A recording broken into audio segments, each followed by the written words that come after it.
Hi, this is Sir Jet, and welcome to another episode of the History Lectures. Today we will have part 2 of the Japanese occupation here in the Philippines. Last time I showed you a lot of photographs, and you know photographs are a very good source of history. They are primary sources. They show how the real people, places, and events look like. So today, we will continue the story. Today, we flip open to 1943. This is the time when the war in Bataan is over. MacArthur, Quezon, and Osmeña are gone. They are in the US. So the Philippines now is solely on the hands of the Japanese. So they put up the Second Philippine Republic. This is the republic that is headed by Jose P. Laurel.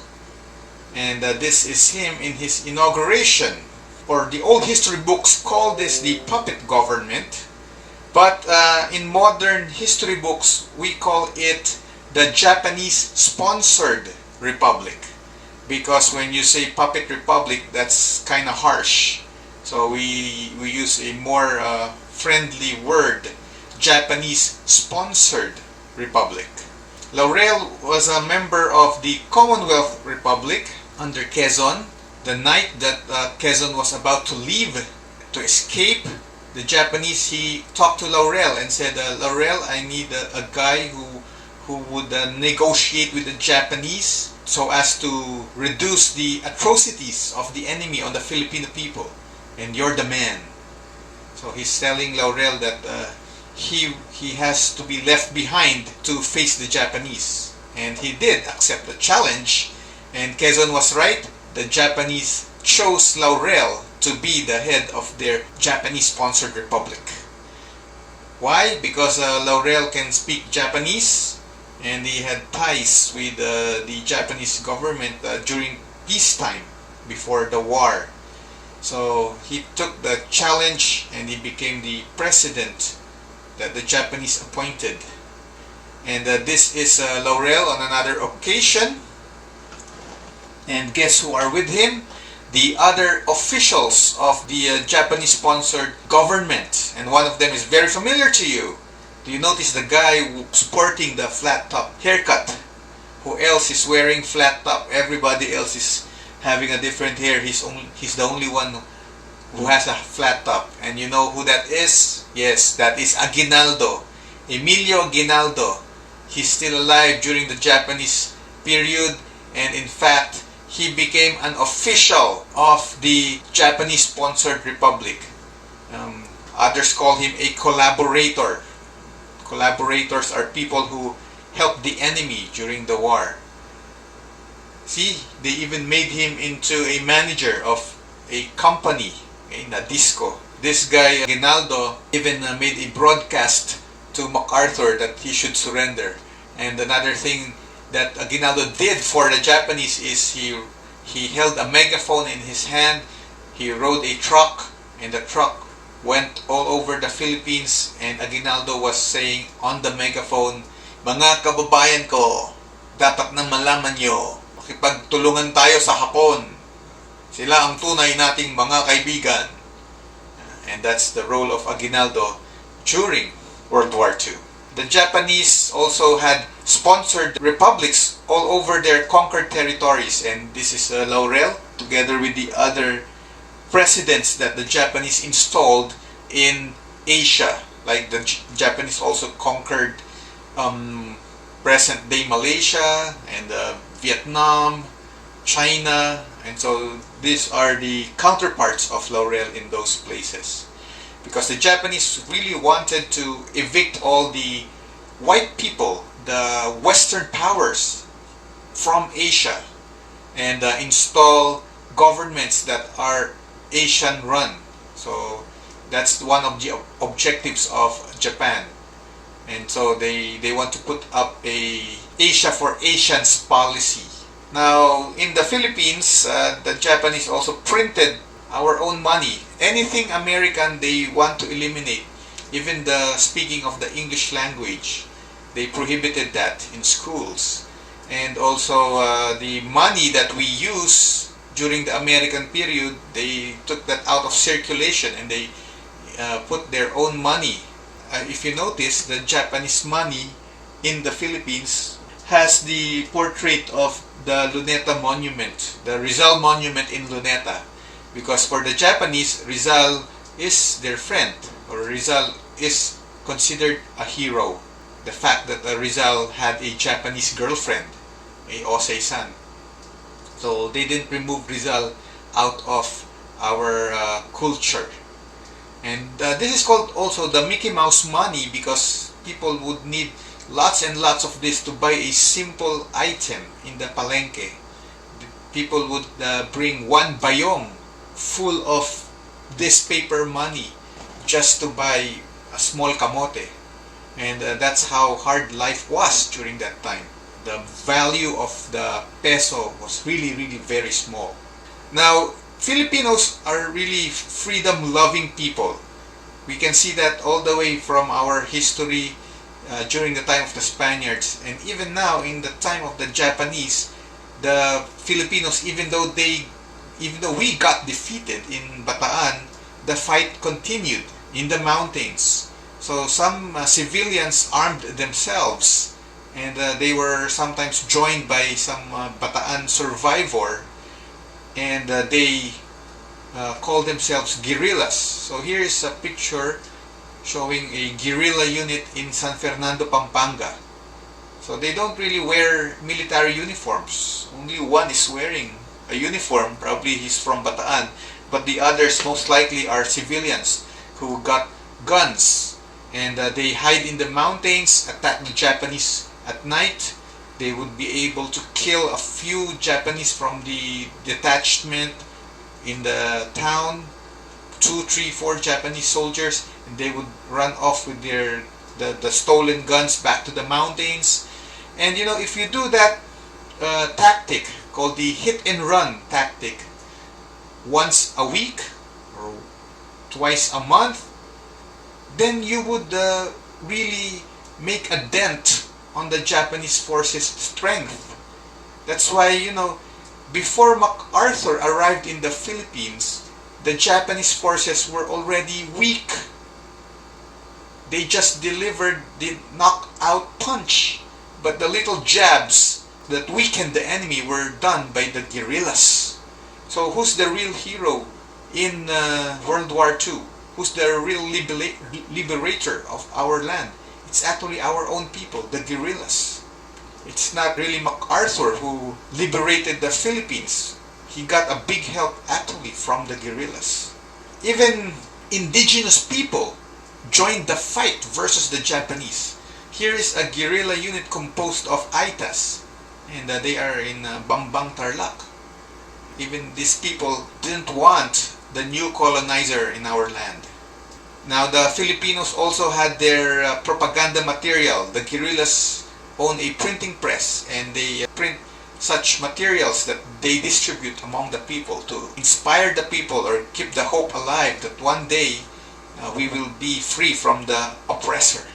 The liberation period is the time when MacArthur returned to the Philippines, and that's 1944 to 1945. This is the time when they landed on the beaches of the Philippines and made their push towards Manila and eliminated the Japanese for good in our country. So it's called liberation period. It's quite a pangkayong pananaw term, because as I've mentioned a while ago, it's like saying that MacArthur and the Americans were the true liberators of the country, whereas the pangtayong pananaw version of the end of the war is that the guerrillas played a big role, or even the bigger role, in liberating the Philippines. Alright, so anyway, if you ask some old people, they will tell you liberation period is the time when MacArthur was back in the country. The first landing spot of the American forces was Leyte, and that was in October 1944. And then they went island hopping. They wiped out the Japanese in Leyte, and then they hop over to the next island, and they do the same to the next island, to the next island, until almost all of the Philippines is liberated from the Japanese. Now in Luzon Island, the big landing was in Lingayen, that's in Pangasinan. That's in January 1945. And there was a reversal of roles compared to 1941. When the Japanese were the ones who landed on the beach, and then they rolled their tanks towards Manila. Now it's the other way around. It's the Americans who landed on the beach, and they rolled their tanks and trucks full of soldiers towards Manila. And it ended with the Battle of Manila in 1945, 1 month long. Okay, so let me show you the images of the landing in Leyte. This could be a very scary sight. If you're the Japanese, you see large ships full of soldiers. Wow, and then they open up, and then out come lots of ground troops ready to invade. This happened in Leyte. Out of the ships came out the commander of the American forces, General Douglas MacArthur, and he waded on the waters of Leyte together with the officials of the USAFE and the Philippine Commonwealth government. One of them is Sergio Osmeña, who is now the new president in training. What happened to Quezon? He died in the United States because of tuberculosis. The Americans were training us for self-rule, and part of the training is to teach us what to do when the president dies, and now we are applying it. President dies, vice president takes over. So here come the officials of the Commonwealth accompanying MacArthur in the Leyte landing. On the same spot, today there stands a monument to commemorate the Leyte landing. The sculptor copied the exact size and features and pose of the photograph. So you can visit this in Leyte one day. And this image is also in the 50 peso bill. You notice your 50 peso bill? That's MacArthur and that's Osmeña.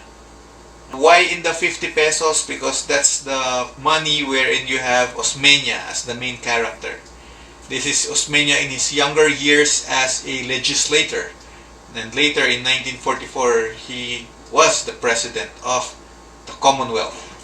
Now after the landing, it's very tiring. So MacArthur and Osmeña relaxed under the coconut trees of Leyte.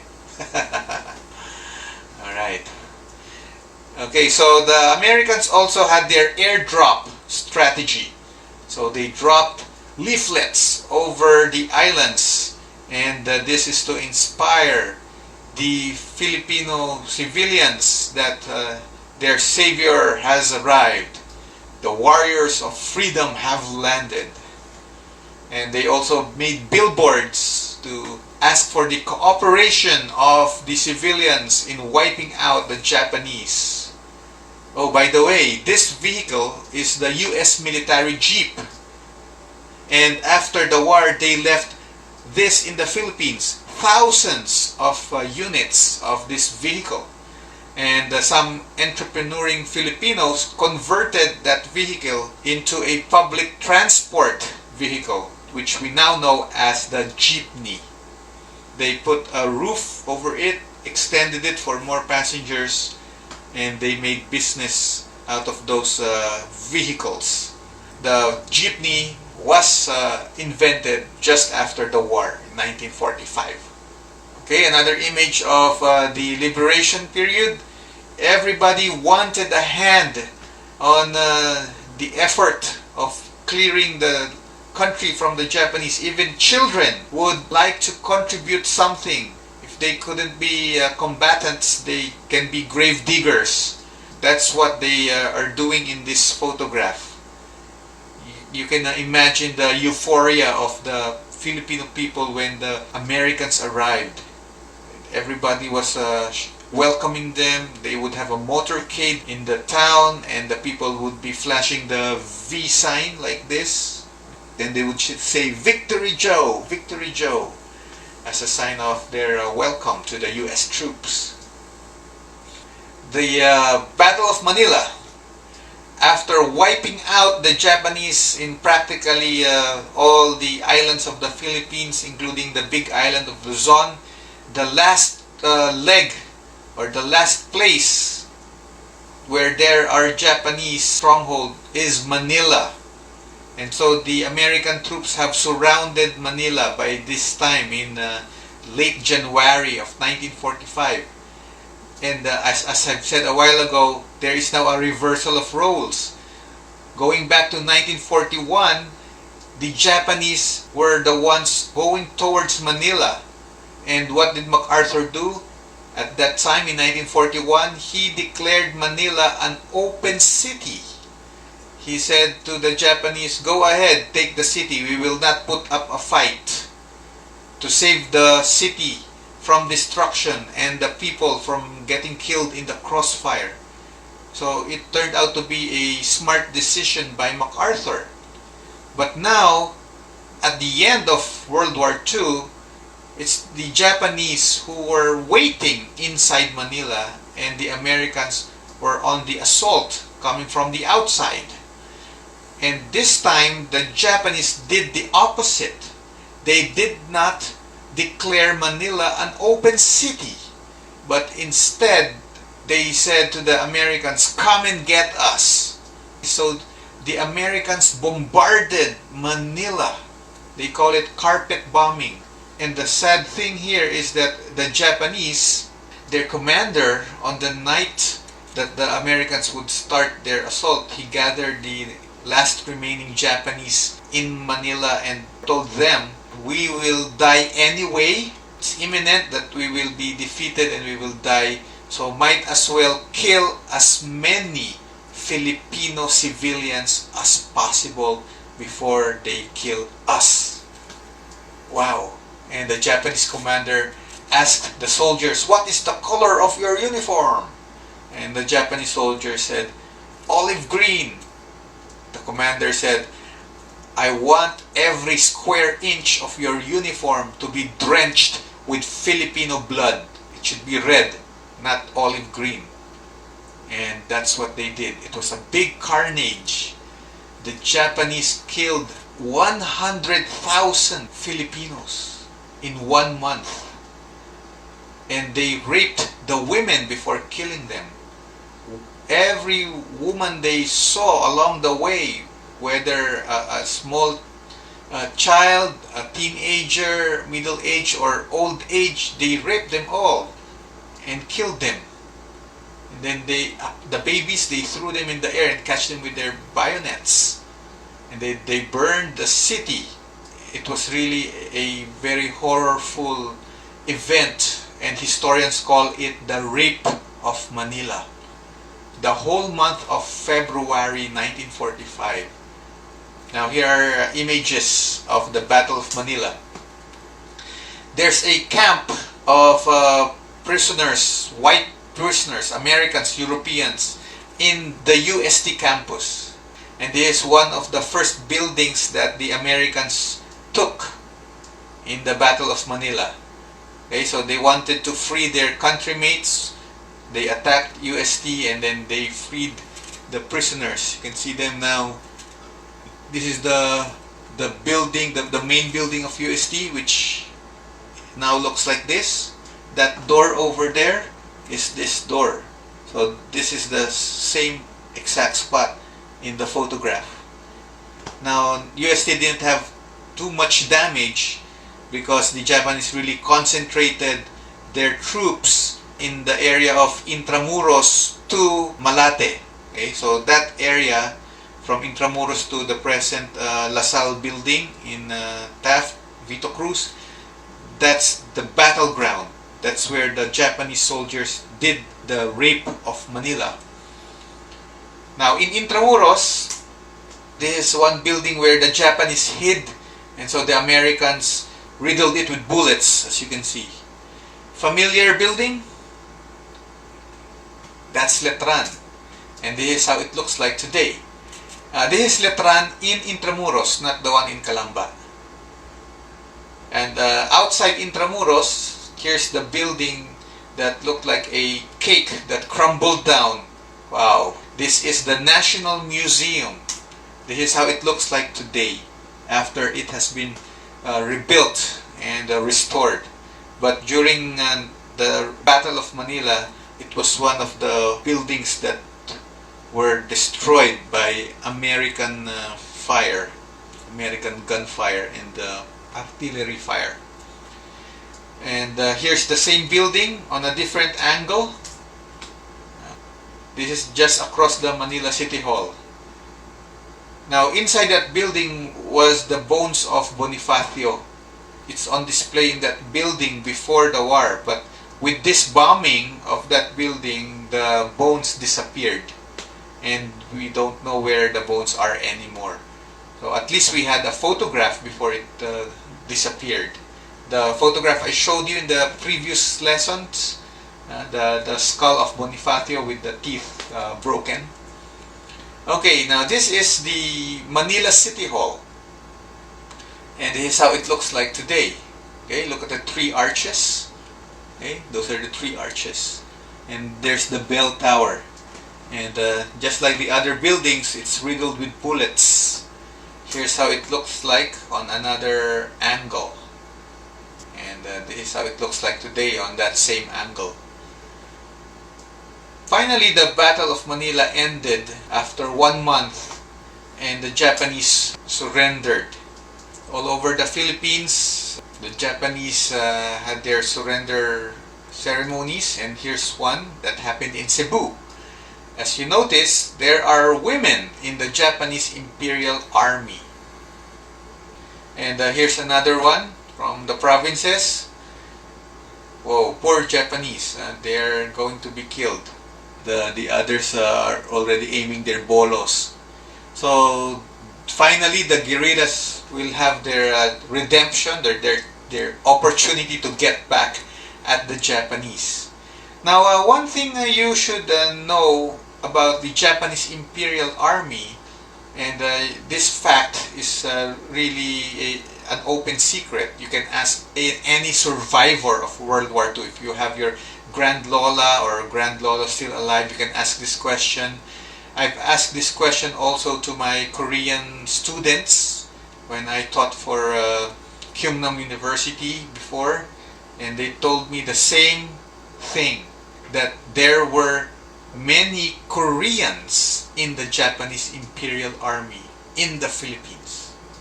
The Japanese soldiers that we know that came to the Philippines were actually Koreans. Yes, my student told me, Oliver teacher, you know, today is second Korean invasion of the Philippines. And I asked him, why? What do you mean second invasion? Because at that time there were so many Koreans in the Philippines trying to study the English language. You see them everywhere. And he said, this is the second Korean invasion, not the first. So I asked him, what is the first invasion? And he said, World War II. My grandfather was here in the Philippines wearing Japanese uniform. Wow. So that's true. And the reason is before the Philippines became a Japanese territory, Korea was already conquered by Japan way back 1910. Okay, so the Koreans would say to me, Oliver teacher, Filipinos very lucky. What do you mean lucky? Because he said that Koreans suffered 10 times the atrocities of the Japanese invaders. He said we were conquered for 3.5 years, but they were conquered for 35 years, 1910 to 1945. So what we felt here, they felt 10 times more. yeah, that's the fact that there were Japanese. Because, you know, Japan wanted to conquer Asia, and their population alone, the Japanese population, is not enough to build an army that would invade Asia. So they need to augment their army with men coming from their colonies. And so they got lots of Koreans, dressed them up as Japanese soldiers, and sent them to the Philippines. So the privates who were here were Koreans, and the officers were Japanese. Yeah, you can ask that to any World War II survivor to confirm. Here's the most famous general in the Japanese Imperial Army, General Yamashita, and he was hanged by the United States. He was captured, and he was tried for crimes, and he was hanged by the Americans. And with him is also the myth or the story about the Yamashita treasure. Lots and lots of gold, including a golden Buddha, which is really true. His job is to gather all the gold in the conquered territories in Asia, in Southeast Asia. He got it all together from Malaysia, you know, Vietnam, Indonesia. They put it together, and it's here in the Philippines, and they were about to ship it to Japan, but MacArthur arrived. So there was no more time to bring the treasures of Southeast Asia to Japan. So he just asked his soldiers to bury the treasures here in the Philippines. And we don't know where, but they say it's here in the Philippines.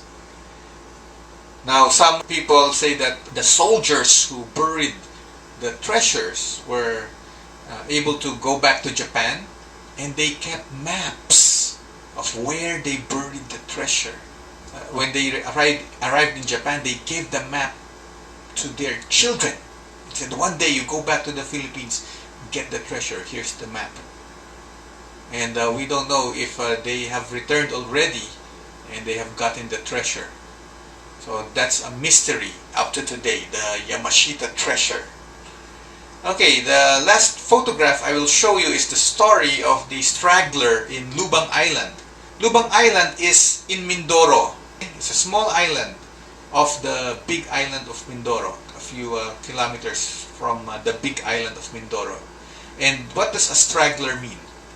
Straggler is a soldier who kept on fighting, thinking that the war was not yet over.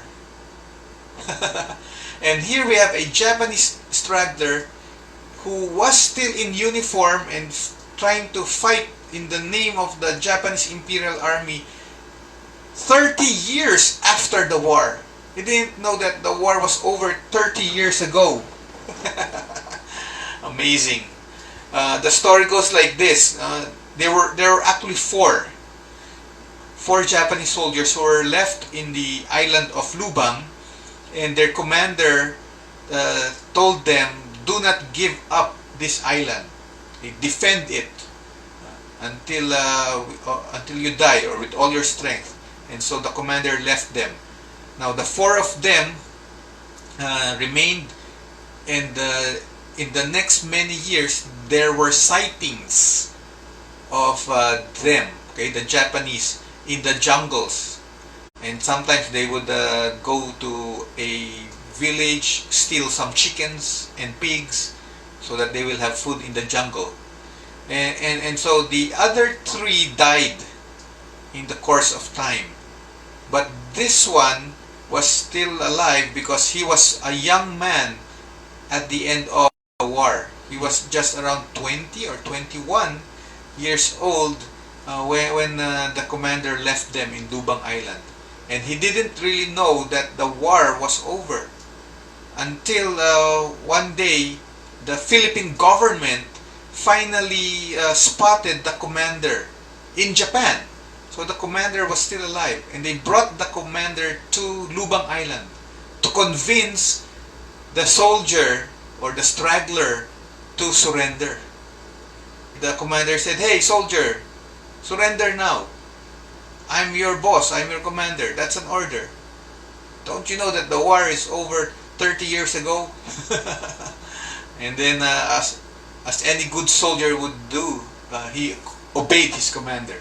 And here is the media covering the surrender of the Straggler in 1974. Wow. Alright, so before we end, I'd like to show you the 1,000 peso bill. There are 3 people there on the bill. Why are they there? What's the common denominator of the 3? Jose Abad Santos, Vicente Lim, and Josefa Yanes Escoda. As a Filipino citizen, you should know this stuff. Okay, what if a foreigner asks you? Now, the common denominator of the 3 is that they were World War II martyrs. They died in World War II in the hands of the Japanese. Jose Abad Santos was the Chief Justice in the Commonwealth, and when the Japanese captured him, they asked Jose Abad Santos to join the Japanese-sponsored republic, but he wouldn't serve the Japanese. Never. And so he was shot in front of his son. Okay? And that's the story of Jose Abad Santos. Vicente Lim, his name sounds familiar, right?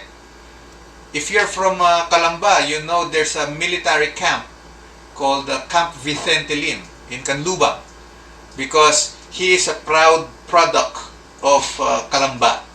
And Vicente Lim is the highest ranking Filipino officer in the USAFE. He is a 1-star general. Okay, so there were Filipino officers in the USAFE, lieutenants and majors, but he's the highest one. He was there in the Battle of Bataan. He was in the surrender also. He walked the Death March. Yes. And he got imprisoned in Camp O'Donnell in Capas Tarlac. Here's the nice story. He faked an injury, and the Japanese, seeing that the general was injured, they brought him out of the camp in Tarlac and brought him to PGH, Philippine General Hospital in Manila. From the hospital bed in PGH, Vicente Lim commanded the guerrilla forces in Luzon. Wow, just like a James Bond movie. The Japanese thought all the while that the man was very, very sick. But when they turned their back, this guy was actually strong, and he can communicate with the guerrillas outside the hospital and command them of their operations.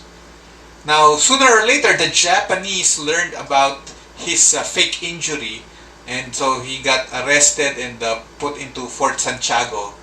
And when the Americans were trying to rescue him during the liberation period in the Battle of Manila, the Japanese executed him. They killed him before the Americans would come and rescue him. Now, Josefa Yanes Escoda, we know her as the founder of the Girl Scouts of the Philippines, and she has a big role also during World War II. She became a spy for the guerrillas. So she would bring food to the prisoners in the camp of the Japanese, but secretly she would also slip some letters back and forth from the camp to the guerrillas. And the Japanese discovered that. They put her in prison also in Fort Santiago, and when the Americans were about to rescue her, she was killed by the Japanese just hours before the Americans arrived during the Battle of Manila. Very sad that they didn't make the final buzzer. They died before getting rescued.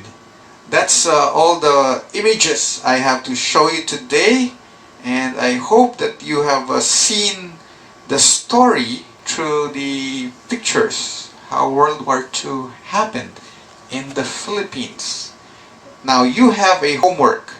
something that you will write directly, the answer you will write directly on blackboard. Just a short essay, and it's about the celebration of April 9, Araw ng Kagitingan. Okay, I have a very tough question, and it's an essay question, so you answer that. And it's like asking, it's about why do we celebrate April 9? We were the losers on that day. Okay? Why do we celebrate our losses? Are we a nation that is composed of sore losers? That the only thing, the things that we celebrate are defeats? Even lovers, they don't celebrate the day they broke up with their ex. Lovers would celebrate their monthsaries and anniversaries, but you wouldn't celebrate the day you broke up with your ex and have a party with the cake and the Facebook post saying, oh, today is the day I was so sad. But we Filipinos, we make April 9 into a holiday and say, oh, this is the day we lost in Bataan. No class, no work. Let's remember that painful day. Why do we do that? Okay, so I want to hear your opinion. In addition, there's one more question that you need to answer, and it's also about World War II. It's right there in the discussion board. So you go to the discussion board and you answer that question. Alright, so this is where we end the story of the Japanese occupation. And on our next meeting, we will flip into a new chapter in Philippine history. So I hope you learned a lot today in our discussion. And so this is Sir Jet saying goodbye and thank you.